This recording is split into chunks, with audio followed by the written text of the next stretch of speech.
अरे अरे ये कौन है?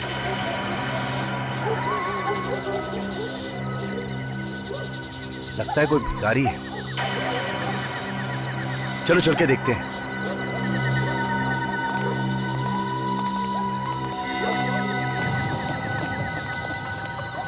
ये बेवड़ा, चल उठ, तेरा टाइम खत्म हो गया है, चल निकल यहाँ से। ये लोड़ा क्या लगता है? अबे करना क्या है? सीआईडी को फोन करते हैं।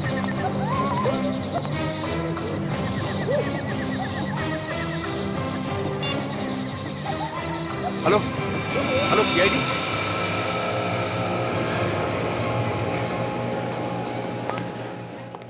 इस मोबाइल के बैटरी ने तो परेशान कर दिया है। पता नहीं ये बैटरी कहाँ मिलेगा।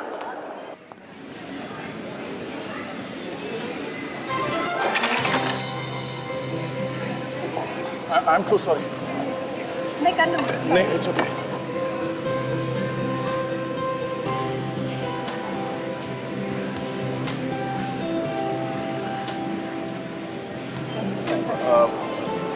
थैंक्स।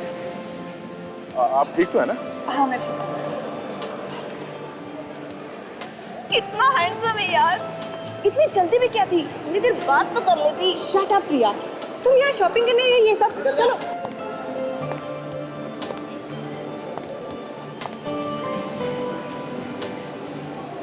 माय गॉड, मैं क्यों आया था यहाँ पे? ओ हाँ, फोन की बैटरी। शायद ये बैटरी ऊपर मिल जाए। हे, ऊपर चलते ना। हाँ चलो। अरे कितना भी शॉपिंग कर लो कम ही होता है ना। एक काम करते हैं, हम उस दुकान में जाते हैं। मुझे बहुत सारी टॉप्स खरीदने। ए वहाँ पे भी जाके देखते हैं ना।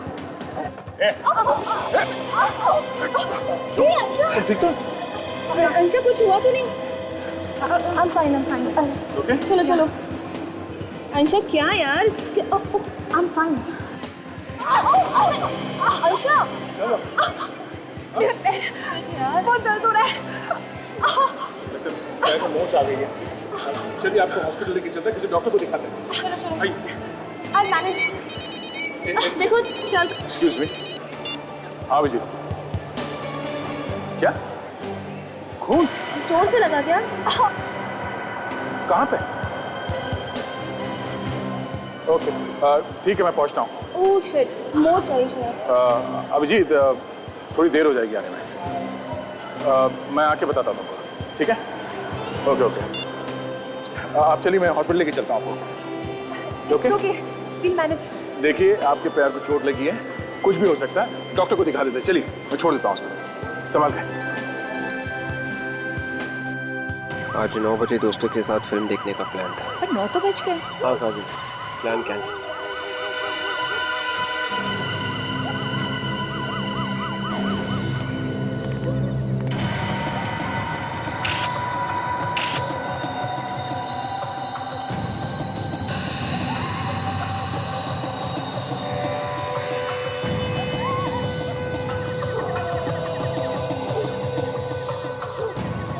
कितने बजे देखा था तुम लोगों ने?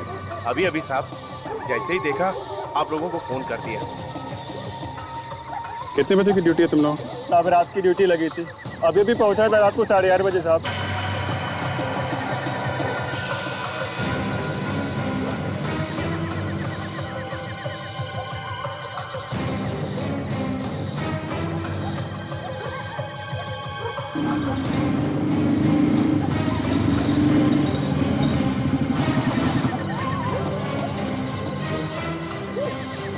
आगे ठीक ठाक है? हाँ यार, वो मॉल में एक छोटा सा एक्सीडेंट हो गया था। जिसका एक्सीडेंट हुआ उसे हॉस्पिटल में छोड़ के आया। उसने मॉल में चला था। अभी तक तो पता नहीं चला है, बस खाली यहाँ चेहरे पे नीलापन है। पॉइजनिंग तो नहीं है? नहीं, ये हाथ और नाखून ये सब तो ठीक ठाक है। इसका यहाँ गले में ये देखा कैसा निशान? अजीब सा डिजाइन बना हुआ है। पता नहीं किस चीज से गला खोल दिया। ये है कौन, देखते हैं।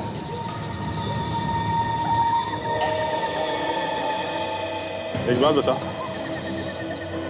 तुम लोगों ने इस आदमी को यहाँ सोसाइटी के आसपास पहले कभी देखा? नहीं नहीं साहब।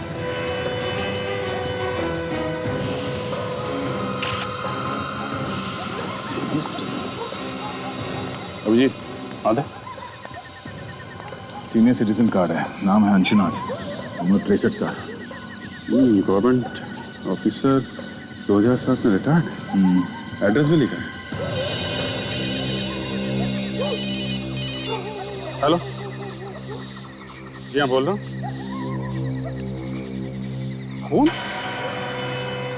कहाँ पे? पार्किंग लॉट में? ओके, ठीक है, हम लोग आते हैं। यार एक और खून हो गया। दो खून एक ही टाइम? हाँ, काम करो, तुम वहाँ पार्किंग लॉट में जाके देखो क्या चक्कर है। तब तक मैं देखता हूँ यहाँ आसपास कुछ सबूत मिलता है क्या। ठीक है, चलो।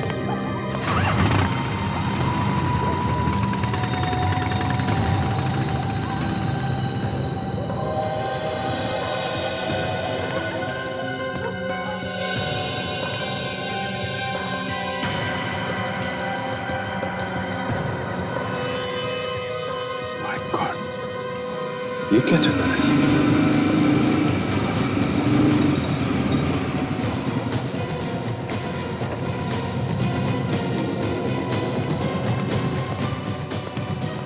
अब थोड़ा दूर खड़े रहिए प्लीज।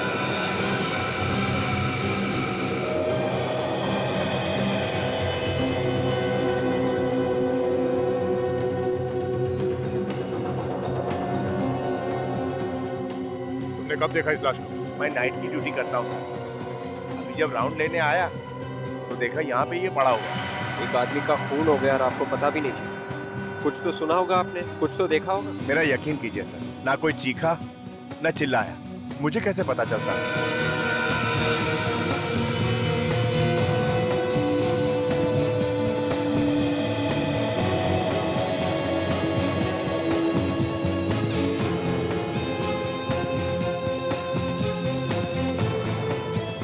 टायर के निशान काफी गहरे हैं। ऐसे लगता है कोई यहाँ गाड़ी में छुप के बैठ के इस आदमी का इंतजार कर रहा था यहाँ आने का। इस पार्किंग लॉट में कोई सीसीटीवी कैमरा भी नहीं है। हाँ विवेक, यहाँ सिर पे, हाँ वैसे जरूर खूनी ने इसे पीछे से मारा होगा। मगर इसके पैर से काफी खून निकला है। जरा बॉडी पर लो।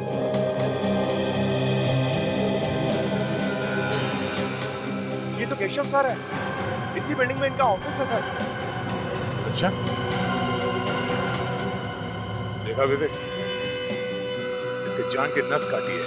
शायद इस नस काटने की वजह से इतना सारा खून बह गया और उसी की वजह से इसकी मौत हो गई। मतलब सर खूनी ने इसके पैर की नस काटी और उससे सिर पे भी मारा।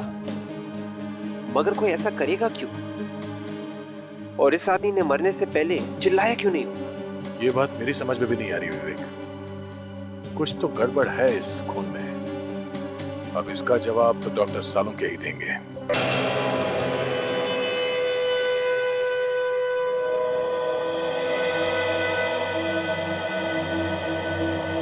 सालुंके तू टेंशन में क्यों है? ये दो खून हुए इसलिए? अरे मुझे क्या टेंशन है भाई, मैं अपनी लैब में खड़ा हूँ। टेंशन होगी आप लोगों को, दो खून हुए, गालियां आप लोगों को ज्यादा पड़ेंगी। ओए सालुंके, आज तक कभी ऐसे हुआ है कि हमने कोई केस सॉल्व नहीं की? हाँ, 2-4 बार तो हुआ। ओए दिमाग खराब मत कर। कब हुआ है? कब हुआ है? तब हुआ है ना जब तुम अपने हाथ ऊपर कर देते हो, कहते हो कि भैया मुझसे अब कुछ नहीं होता है, तब हम पिट जाते हैं। अच्छा, मतलब मैं विलेन हूँ? पहले से ही हो। पहले से ही। बहुत बढ़िया। मतलब अगर अपराधी न पकड़ा जाए तो न पकड़े जाने की माला मेरे गले में, और अगर अपराधी पकड़ा गया तो उसकी तालियां आप लोगों के हिस्से में। बिल्कुल। तो जाइए, तालियां बजवाइए, जाइए। अरे सालुंके, मेरी बात सुन। मैं ये कह रहा था कि जब तुम हाथ ऊपर करके कहते हो ना कि मुझसे कुछ नहीं होगा, तब हम पिट जाते। ओह अच्छा, थैंक यू वेरी मच। आप लोगों ने कम से कम ये तो कबूल किया कि हम लोगों की वजह से आप लोगों की दुकान चल रही है। anyway, हम इन लाशों के बारे में बात करते हैं। हाँ, चलो। तो ये दोनों लाशें दो अलग कहानियां सुना रही हैं बॉस। अच्छा, क्या क्या बोल रही है लाशें? ये दोनों खून एक ही आदमी ने किए हैं, है ना? एक ही आदमी ने नहीं किए। सर ये तो हमें पहले से मालूम है कि इस आदमी का गला घोट के मारा गया है। किसी ऐसी चीज से मारा गया जिसके ऊपर डिजाइन बना हुआ था, वो डिजाइन इसके गले पे आ गया। बिल्कुल दया, खूनी ने अपनी तरफ से बहुत ज्यादा होशियारी दिखाने की कोशिश की। उसे लगा कि कहीं उसकी उंगलियों के निशान इस आदमी की गर्दन पे ना आ जाएं, इसलिए उसने अपने हाथों का इस्तेमाल नहीं किया, किसी और चीज पर। ये भी तो हो सकता है कि उसमें उतनी ताकत नहीं थी गला घोटने की, जिसकी वजह से उसने किसी और चीज से गला घोट दिया। हो सकता है, ये भी हो सकता है। लेकिन एक बात बिल्कुल पक्की है बॉस, कि खूनी अनाड़ी हड़बड़ाया हुआ है। शायद उसने पहली बार खून किया, लेकिन फिर भी खूनी हमारे लिए कुछ छोड़ गया। ये इसकी गर्दन पर पड़े हुए निशान, इन निशानों से हम उस चीज तक पहुंच सकते हैं जिससे इसका गला दबा है। और एक बात और, ये खून शाम को 6 बजे से 8 बजे के बीच में किया गया, और ये खून शाम को 8 बजे से रात के 10 बजे के बीच में किया गया। ये भी तो हो सकता है सारुण कि उस खूनी ने इस आदमी का 6 और 8 बजे के बीच में खून कर दिया, और फिर दूसरी जगह जाकर इस आदमी का 8 और 10 बजे के बीच में खून कर दिया। नहीं बॉस, मुझे ऐसा बिल्कुल नहीं लगता। मुझे लगता है 2 अलग अलग खूनी।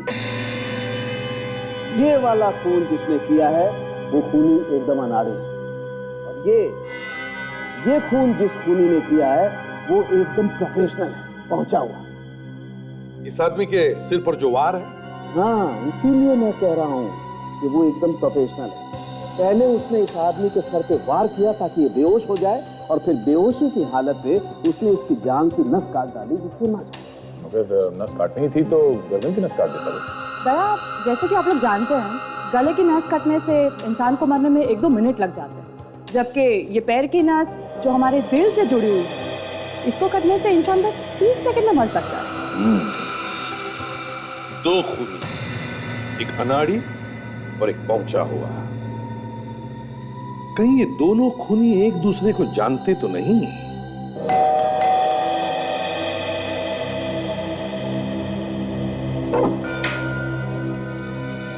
जी, हम लोग सीआईडी से और अंशुनाथ जी के खून के बारे में पूछताछ करनी। जी, मैं उनकी बेटी हूँ। आइए, अंदर आइए। Thank you. घर में और कौन कौन रहता है? ये मेरे पति रजत है।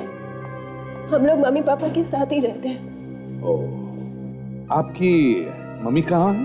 वो मंदिर गई है पापा के लिए हवन करने, बस अभी आती होगी। ये आपकी मम्मी हवन करवाने अकेली गई है? जी, एक्चुअली पापा इन्हें ज्यादा पसंद नहीं करते थे। मैंने उनके मर्जी के खिलाफ जाकर रजत जी से शादी की थी, इसीलिए मम्मी ने उनके आत्मा की शांति के लिए रजत को हर पूजा और हवन से दूर रहने के लिए कहा। तो इसीलिए अकेली गई है हवन करवाने के लिए? जी सर, मरने के बाद कोई किसी से नाराज कैसे रह सकता है?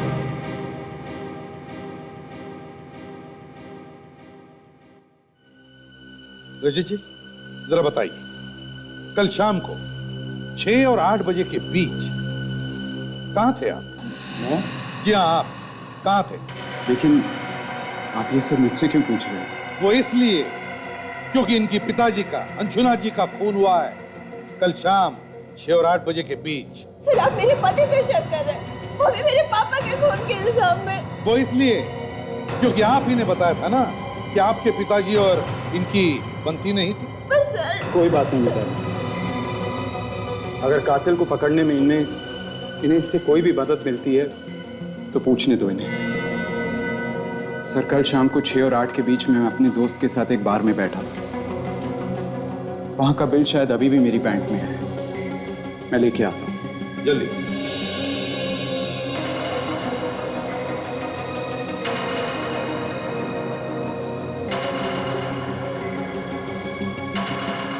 ये लीजिए सर।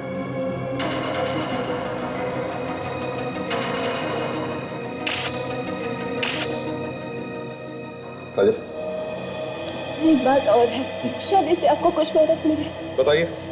पापा ने काफी लोगों को पैसे उधार दे रखे थे और उनमें से कोई भी उन्हें पैसे लौटा नहीं रहा था। पापा इस बात को लेके काफी परेशान थे। पैसे उधार दिए थे? किसे? कौन थे वो लोग, जानती हैं आप? वो सब पापा के पुराने दोस्त थे। वो किसी आश्रम में हर फ्राइडे की रात को मिलते थे। अच्छा, कहाँ है ये आश्रम? ये वर्ली की किसी जगह पर है सर। विश्वनाथ जी के पुराने दोस्त जिनको उन्होंने पैसे उधार दिए और फिर हर शुक्रवार को एक आश्रम में मिलते हैं वर्ली में। इस आश्रम में जाकर देखना पड़ेगा।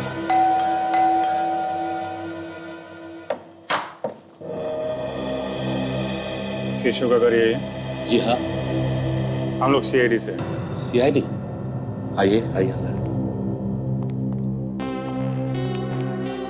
साहब, ये लोग सीआईडी से हैं, आप लोगों से मिलना चाहते हैं। जी कहिए। माफ कीजिए आप लोगों को तकलीफ दे रहे हैं, लेकिन हमें केशव के बारे में आपसे कुछ बातचीत करनी है। जी बोलिए। मैं ही केशव का पिता हूँ। ये मेरी पत्नी, ये मेरा छोटा भाई, ये उनका बेटा और ये उनकी पत्नी। देखिए, हम जानते हैं कि आप लोगों पे क्या बीत रही होगी, पर ये जानना बहुत जरूरी है कि केशव की किसी के साथ कोई दुश्मनी थी? केशव की दुश्मनी हो ही नहीं सकती थी। सोने के जैसा दिल था उसका, किसी से कोई लड़ाई झगड़ा वगैरह कुछ नहीं था। दुश्मनी नहीं तो कोई ऐसा आदमी जिसके साथ उसकी बनती ना हो? मुझे तो ऐसा कोई आदमी याद ही नहीं आता जो केशव भैया को पसंद ना करता हो। हाँ बेटे, तुम्हें कैसे याद आए? बिरजू, एक मिनट आप रुकिए उधर। ये जो अभी आपने कहा कि आपको कैसे याद आएगा, ये क्यों कहा आपने? क्यों नहीं याद आएगा इनको?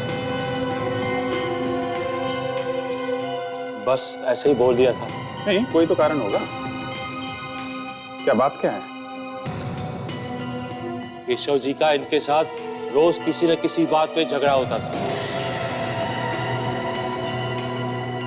किस बात पे झगड़े होते थे केशव के साथ? ऐसी तो कोई बात नहीं थी सर मैं बताता हूँ। कपिल ना केशव के बिजनेस में काफी दखल अंदाजी करता था। ये बात केशव को बिल्कुल पसंद नहीं थी। इसी बात पर कभी कभी बहस हो जाती थी बस। कपिल जी, कल रात 8 से 10 बजे के बीच में आप कहाँ थे? आप मुझ पर शक कर रहे हैं? देखिए, आप इस तरह मेरे बेटे से बात नहीं कर सकते। मैंने सिर्फ एक सवाल पूछा है, उसका जवाब दो। कल रात 8 से 10 बजे के बीच में तुम कहाँ थे? मैं कल शाम को अपने दोस्त देवांग के घर पे था। देवांग के यहाँ? लेकिन कल जब अपनी बात हुई थी तब तो तुमने कहा था कि तुम मयूर के यहाँ हो।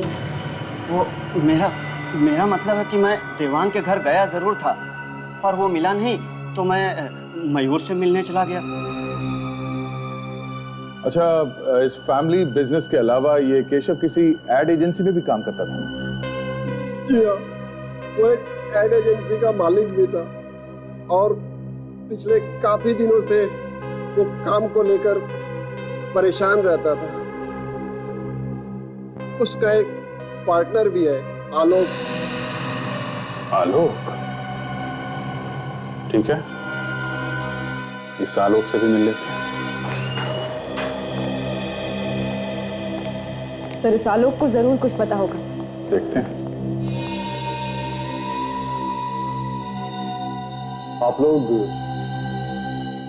आप मिस्टर आलोक हैं? यस। आप लोग? हम लोग सीआईडी से हैं।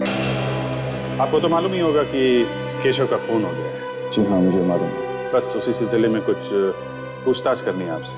It's such a shock. कल तक जो मेरी बगल वाली कुर्सी पर बैठा करता था, वो अचानक यकीन नहीं होता। केशव की खूनी को पकड़ने के लिए किसी भी तरह की मदद चाहिए, मैं करने को तैयार हूँ। Excuse me sir. सर, ये कुछ अर्जेंट पेपर्स हैं, क्लाइंट्स को भेजने हैं, आपके सिग्नेचर।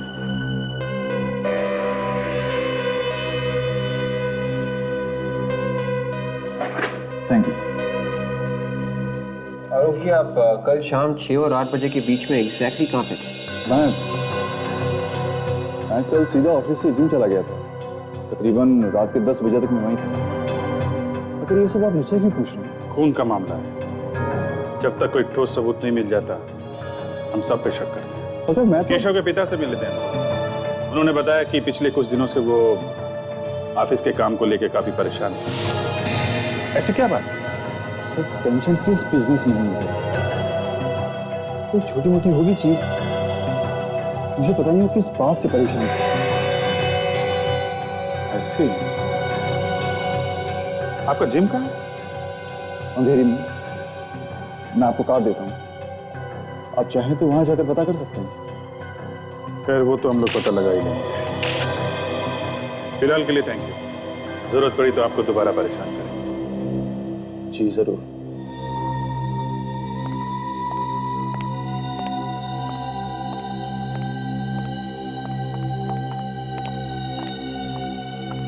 ये क्या चक्कर है? ताशा देखो जरा।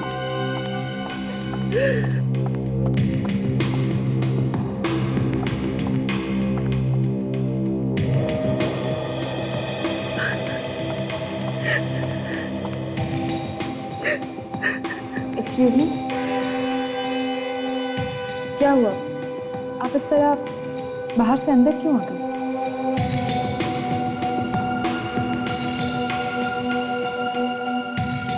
आप काफी परेशान लग रही हैं। देखिए, ऐसी कोई बात हो जो आपको बतानी है केशव के बारे में? केशव और मैं एक दूसरे से बहुत प्यार करते थे और बहुत जल्द हम लोग अपनी शादी की बात अपने घर वालों से करने जा रहे थे। I'm really sorry, लेकिन ऑफिस में कोई ऐसा हो जिस पर आपको शक हो, ऐसा कोई जिससे केशव का लड़ाई झगड़ा हुआ हो? केशव सिर्फ एक इंसान से हमेशा परेशान रहते थे और वो है ये आलोक। आलोक और उनकी सोच कभी नहीं मिलती थी। हर रोज किसी न किसी बात पर ये दोनों बहस करते रहते थे। लेकिन ये आलोक तो कह रहा था कि वो दोनों बहुत अच्छे दोस्त थे। झूठ बोल रहा है ये आलोक। केशव तो उससे सीधे मुंह बात तक नहीं करते थे। उन्हें शक था कि आलोक कंपनी के पैसे में हेरा फेरी कर रहा है। अच्छा। और जब से केशव गए हैं ना मैम, तब से इस आलोक ने अपने कैबिन का लॉक तक चेंज कर दिया है। मुझे तो लगता है कि आलोक कुछ छुपा रहा है। मैम यकीन मानिए, इसी ने मेरे केशव को मारा, इसी आलोक ने। ये आप इतना यकीन के साथ कैसे कह सकते हैं? कोई सबूत है आपके पास? सबूत ही तो ढूंढने की कोशिश कर रही हूँ, लेकिन मैं उसके कैबिन में अंदर जा नहीं पा रही। या तो ये खुद अंदर होता है या फिर कैबिन को लॉक करके चला जाता है। इसके और इसके पीने के अलावा इसके कैबिन में अंदर घुसने की परमिशन और किसी को नहीं है। ठीक है, आप बिल्कुल चिंता मत कीजिए। अब जो करना है हम लोग करेंगे।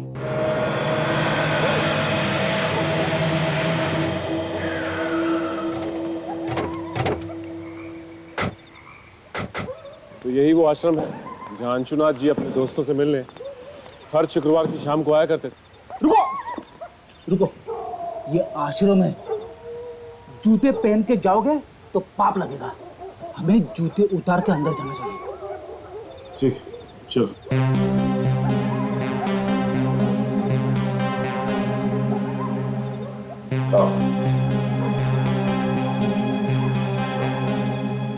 चलो और एक चाल चल। ये सब क्या हो रहा है यहाँ पे? बहुत चालें चल रही। आश्रम के नाम पर अय्याशी हो रही है यहाँ पर। आप? हम लोग सीआईडी से हैं। अंशुनाथ के खून के बारे में पूछताछ करने आए हैं। सीआईडी? हाँ सीआईडी। क्लब जैसे माहौल को आश्रम कहते हैं आप लोग? सर जी, हमारे जैसे उम्र के लोग जाएं तो और कहाँ जाएं? हम सब रिटायर्ड लोग हैं। अब अगर घर पर बोलेंगे ताश खेलने जा रहे हैं तो बहू बेटे क्या समझेंगे? हाँ, देखिए, इसीलिए आश्रम का बहाना देकर हम हफ्ते में एक बार यहाँ आते हैं, हंसते हैं, खाते हैं, जीते हैं और कभी कभी पी लेते हैं। वो सब तो ठीक है, लेकिन आपके बीच से आपके एक दोस्त अंशुनाथ जी गुजरे। आप लोगों ने हफ्ते भर के लिए भी ये हंसना खेलना बंद नहीं किया? भाई उम्र ही ऐसी है, हमने तो सब कुछ देख लिया, अब तो बस जाने के इंतजार में जी रहे हैं। बात तो ठीक कही आपने, पर कम से कम अंशुनाथ जी के खूनी को पकड़ने में आप हमारी मदद तो करेंगे ना? जरूर करेंगे, लेकिन ये अंजुनाथ के मर्डर करने वाले को क्या फायदा हुआ होगा, समझ में नहीं आता। उसके घर वालों के बारे में हम ज्यादा कुछ तो नहीं जानते, पर एक बार उसका दामाद रजत उसका पीछा करते करते यहाँ आया हुआ था। उन दोनों में काफी बहस भी हुई थी। हमें तो पता चला है कि अंशुनाथ जी से आप लोगों ने कुछ उधार पैसे लिए थे जो अभी तक लौटा ही नहीं है। अरे किस उधार की बात कर रही हैं आप? हाँ? अरे हमने तो अपने सारे बच्चों की शादियां करवा दी हैं और हम सब खुशी खुशी रिटायर हो चुके हैं। हमें कोई भी पैसों की जरूरत नहीं है। अंशुनाथ को बड़ा दांव खेलने की बहुत आदत थी।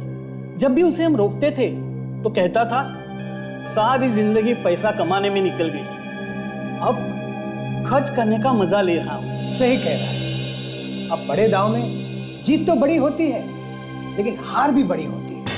वो बहुत बार गेम में पैसे हार चुका था। शायद इसी बात को छुपाने के लिए उसने घर वालों से झूठ बोला होगा। तो ये बात है। ठीक है, अगर हमें आप लोगों की दोबारा जरूरत पड़ी तो हम आपको याद करेंगे। जी।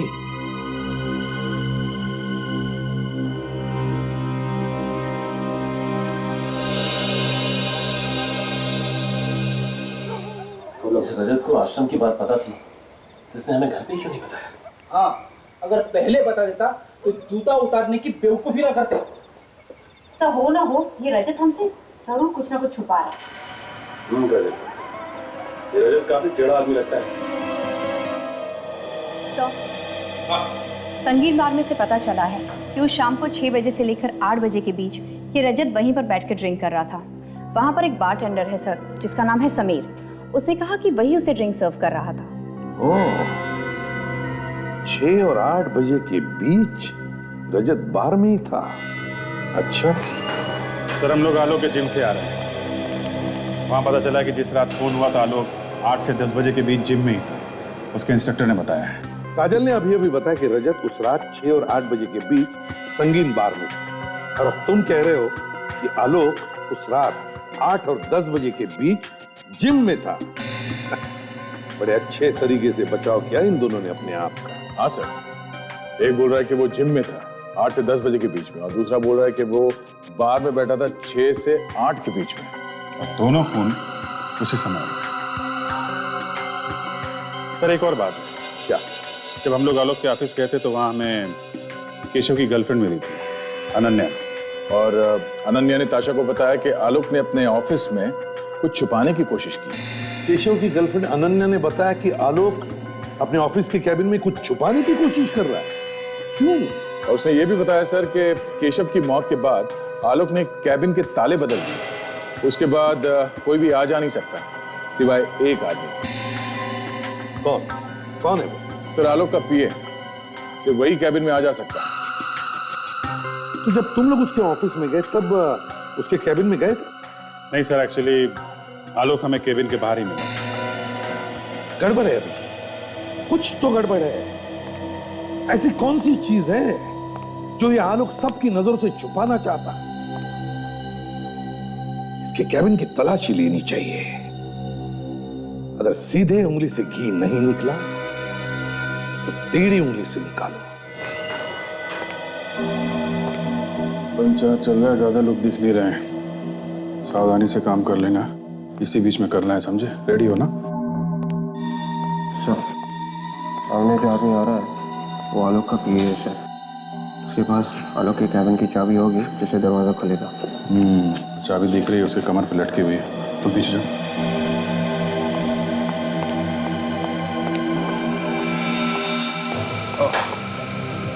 संभाल के लगी तो नहीं आपको? अरे आप तो वो आलोक जी के पीए हैं ना? जी हाँ सर, आपने पहचान लिया मुझे? क्यों नहीं। कल आलोक जी से बात हो रही थी तो आप आए थे वो कुछ साइन कराने के लिए। जी हाँ। अच्छा सर, ये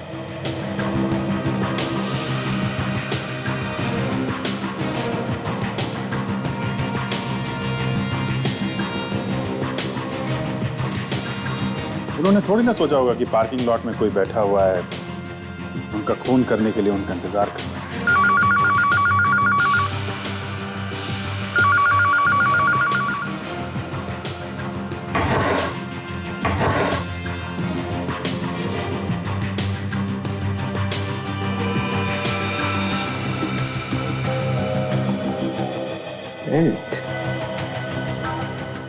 एक मिनट ये बेल्ट का पैटर्न बिल्कुल वैसा ही है जैसा हमें अंशुना के गले पे मिला। 9 बजे आ जाते थे? जी हाँ। और किस किस प्रोजेक्ट पे काम चल रहा था? अभी तो फिलहाल दिवाली के लिए कुछ खास एड डिजाइन कर रहे थे, वो खत्म होते ही क्रिसमस और न्यू ईयर के लिए कुछ प्लानिंग चल रही है। वैसे केशव सर ने एक अभी फ्रेश एड बनाया था। नहीं मत बताना टीवी में देखूंगा ना फ्रेश तो अच्छा लगेगा। वैसे भी मेरा काम हो गया है। आपका काम मतलब? नहीं हो गया, जो पूछना था वो हो गया। अच्छा। आप जरूरत पड़ेगी तो आपसे दोबारा मिल लूंगा। Most welcome sir, no problem. ये कार्ड आप पे गिरा है क्या? हाँ उठा लीजिए।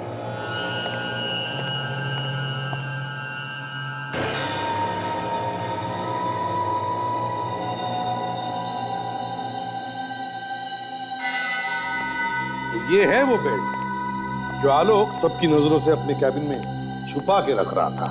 और सर डॉक्टर आलोक ने भी कंफर्म किया है कि ये वही बेल्ट है जिससे अंशुनाथ का खून हुआ है।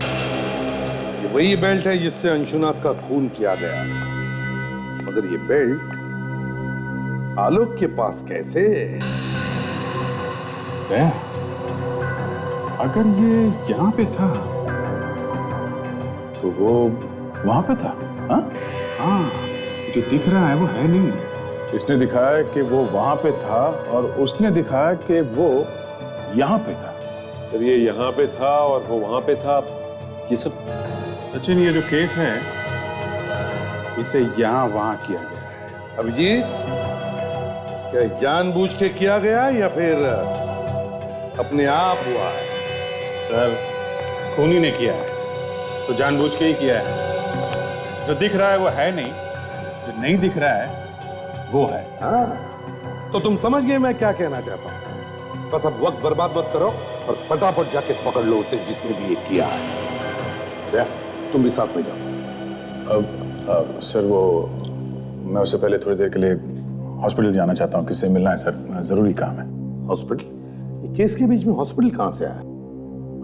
कुछ नहीं सर, कोई है जिसे दया ने अपनी जान पे खेल के बचाया। जान पे खेल के? कोई जान मान पे खेल के नहीं बचाया सर। वो लड़की सीढ़ियों से गिर रही थी तो मैंने उसे पकड़ लिया था। पकड़ लिया मतलब बचा लिया। बचाया तो है ना? हाँ। कोई लड़की गिरी थी क्या? नहीं तो फिर तय, जाओ तुम जल्दी से हॉस्पिटल जाओ, मगर जल्दी आना। अच्छा मैं भी चलूं? चलिए।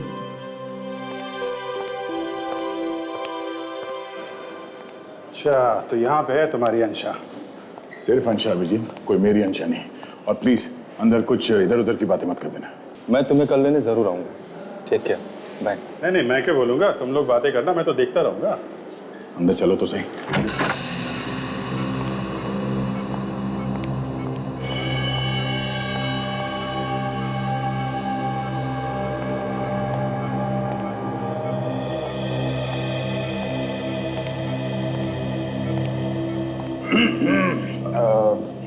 मैं अभिजीत हूँ।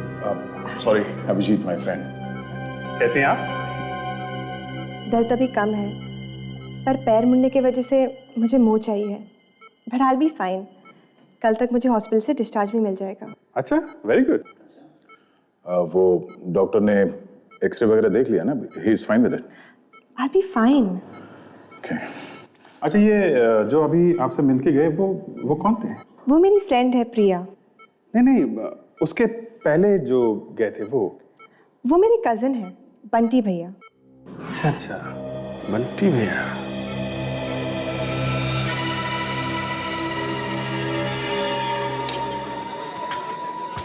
वो रहा समीर वही बार्टेंडर है जिससे हम उसे मिले थे उस रात जब रजत यहाँ आया था और अंशुनाथ का खून हुआ था। समीर यहाँ। अरे मैडम आप? समीर हमें तुमसे कुछ पूछना है। मैडम रजत के बारे में जो कुछ भी मुझे मालूम था वो सब कुछ मैंने आपको बता दिया। नहीं रजत नहीं, ये फोटो देखिए, आपने इस आदमी को पहले कभी देखा है?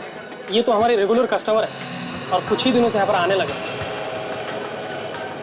कुछ ही दिनों से मतलब कब से? करीब 1 महीने पहले हमारे इसी बार के आगे उनकी कार खराब हो गई थी। सब मैकेनिक आने तक यहीं पर आके बैठे, तब से हर रोज आना जाना है उनका। ओके, अच्छा याद करके बताइए, वो आदमी रजत को जानता था? कभी बात करते हुए देखा आपने दोनों को? सर बात करते हुए क्या, दोनों अच्छे दोस्त लगते थे और 3-3, 4-4 घंटों तक यहीं पर बातें करते रहते थे। Sameer, thank you very much. ACP sir को फोन करके बताइए।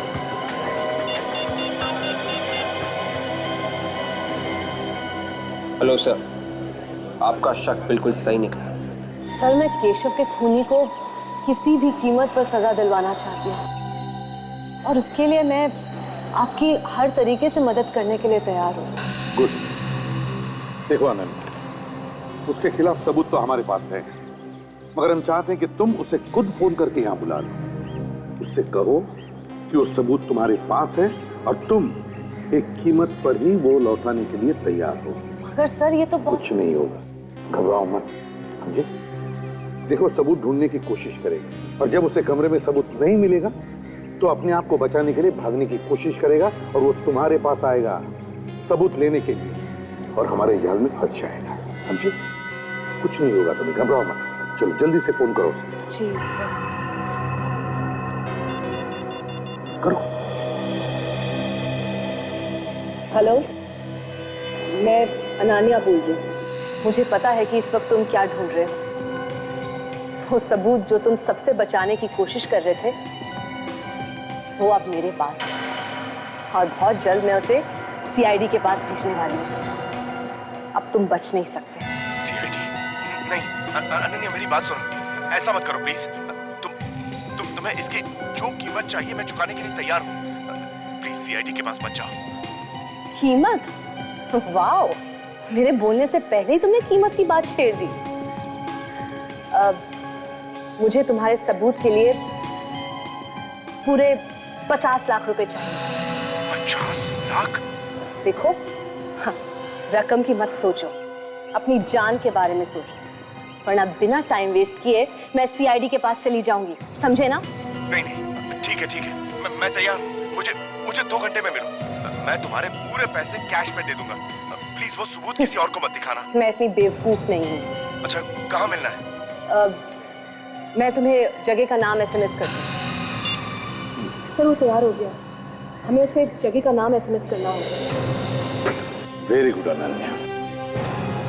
अब देखो शिकारी कैसे खुद शिकार बनकर हमारे जाल में फंस जाएगा।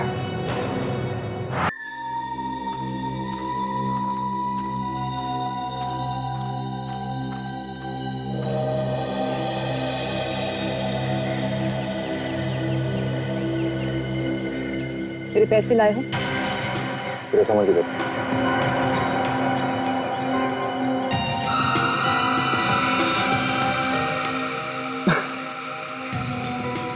जितना मैंने तुम्हारे बारे में सोचा था, तुम उससे बहुत आगे निकली। केशव से बहुत प्यार करती थी ना तुम।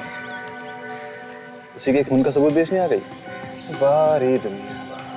देखो, मैं यहाँ पर तुम्हारी बकवास सुनने नहीं।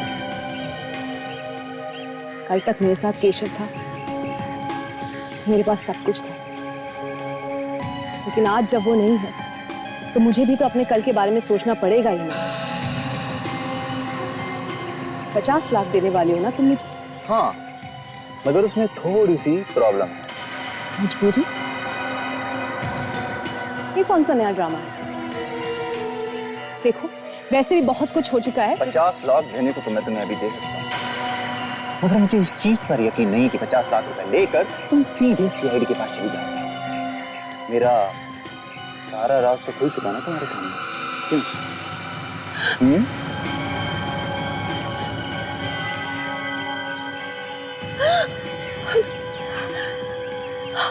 हमें बर्बाद करने निकली थी?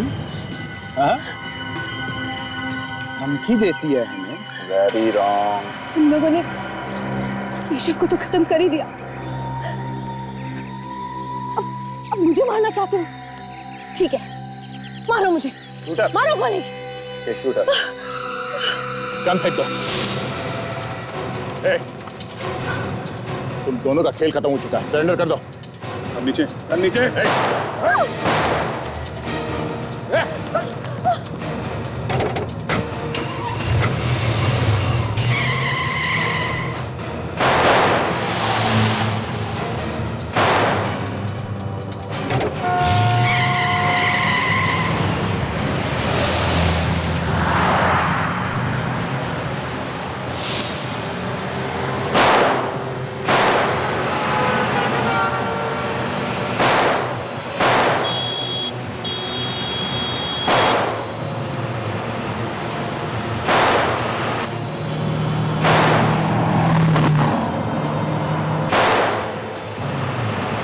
आखिर लड़की ने फंसा ही दिया ना। ओह माय गॉड, क्या हुआ? लगता है टायर पंचर हो गया। टायर पंचर हो गया? हाँ, क्या बात कर रहे हो?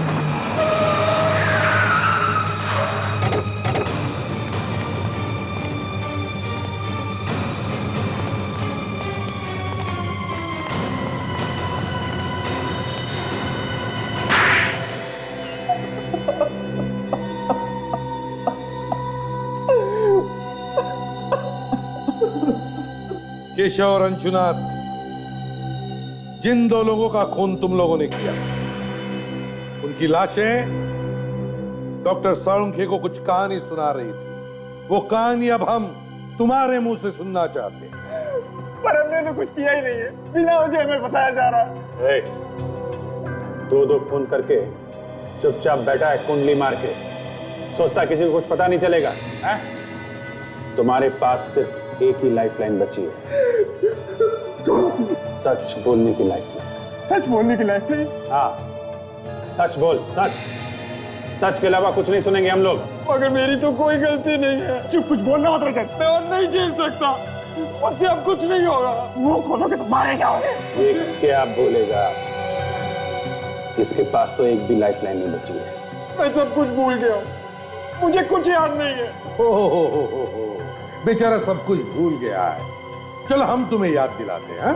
दया, जरा दिलाओ याद इसे।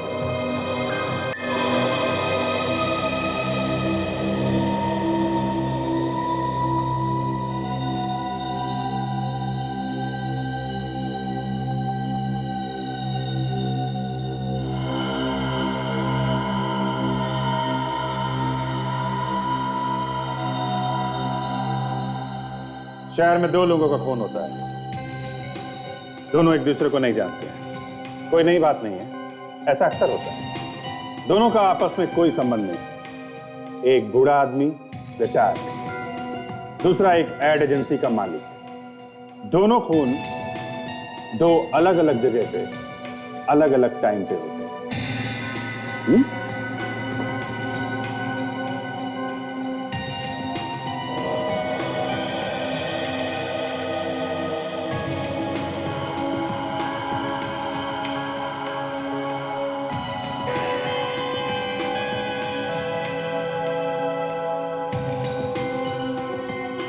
और शक दो लोगों पे जाता है। रजत, जिसे बिल्कुल पसंद नहीं है कि अंशुनाथ पैसा उड़ाता है। आलोक कंपनी में से पैसों की चोरी करता है और इसलिए केशव उस पे केस करने वाला था। मतलब ये दोनों खून पैसों के लिए हुए। और सबसे मजे की बात यह है सर, जब अंशुनाथ का खून हुआ तब रजत अपने दोस्त के साथ बार में बैठ के दारू पी रहा था। रजत ने अपने आप को बहुत अच्छी तरह से बचा लिया सर। और ये आलोक भी जिम में अपनी बॉडी बना रहा था जब केशव का खून हुआ, इसलिए दोनों ही बच गए। अब पकड़े तो पकड़े किसे, मगर तभी ये बेल्ट मिल गई। ये बेल्ट आलोक हमें तुम्हारे केबिन से मिली, जिसमें वही डिजाइन बनी हुई है जो बदकिस्मती से अंशुनाथ के गले में थी। सच बात तो यह है कि तुम दोनों ने आपस में अपनी पीठ थपथपाई है। लेकिन एक बात समझ में नहीं आ रही है, तुम दोनों मिले कैसे? संगीन बार में। संगीन बार? इसकी बातों में आ गया था सर। और मैंने अपने हाथों से केशव को मार डाला। मुझसे गलती हो गई, प्लीज मुझे माफ कर दीजिए। वाह, और इन दोनों ने आपस में मिलके एक दूसरे का काम कर दिया सर। 6 और 8 बजे के बीच में आलोक ने अंशुनाथ का खून किया, उसके बाद वो खुद जिम में गया, वहां पे कसरत करने में जुट गया। और 8 से 10 के बीच में तुमने केशव को मार दिया और किसी को शक ना हो इसके लिए सबके सामने बैठ के दारू पीने लगे। हा? पर सर इन दोनों ने एक दूसरे के लिए खून किया क्यों? क्योंकि विवेक किसी को भी शक नहीं होगा। तू मेरा काम कर, मैं तेरा काम करूंगा, दोनों भी गुनहगार।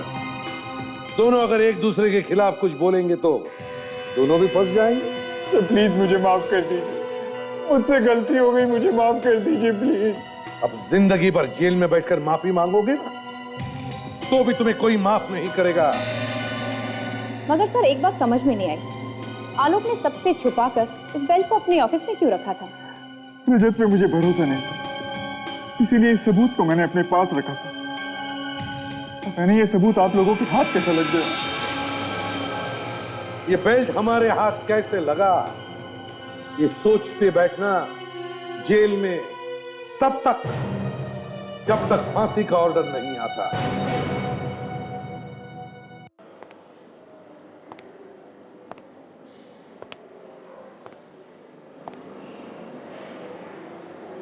क्या हो गया? जी मेरी समझ में नहीं आ रहा है कि मैं क्या करूं और कैसे करूं। क्या समझ में नहीं आ रहा है? किसकी बात कर रहे हो? उसी की बात कर रहा हूं यार, और किसकी बात करूंगा। ये अंशा में ऐसा कुछ है, पता नहीं, बार बार उसी का ख्याल आता है दिमाग में। ऐसा लगता है कि मुझे उसके बारे में और भी जानना चाहिए। 2-3 बार मिलने में ही ऐसा लगने लगा है? हाँ यार, मेरी समझ में भी नहीं आ रहा कि इतनी जल्दी ऐसे कैसे हो गया। जब देखो दिमाग में उसी का ख्याल रहता है। कोई एक अजीब सा कनेक्शन है उसके साथ में। मुझे लगता है कि सिर्फ तुम्हें लगता है या उसे भी ऐसा महसूस हो रहा है? पता नहीं यार। अब जी तुम्हें तो मालूम ही है कि मेरे साथ क्या क्या हो चुका है। अब तो डर सा लगने लगा है कि कोई गलती ना हो जाए मुझसे। तुम्हें लगता है कि तुम फिर से चक्करों में ना फंस जाओ? हैं? पता नहीं। धीरे, एकदम से धीरे। दर्द हो रही है ना? हाँ। हाय। हाय। क्या कहा डॉक्टर ने? 1 हफ्ते में एकदम ठीक हो जाऊंगी, बिल्कुल पहले जैसे। बस तब तक चलना फिरना थोड़ा कम करना पड़ेगा। ये तो अच्छी बात है, तुम्हें रेस्ट की जरूरत है। You should take rest and take care also. I will drop you. Come. संभाल के प्लीज।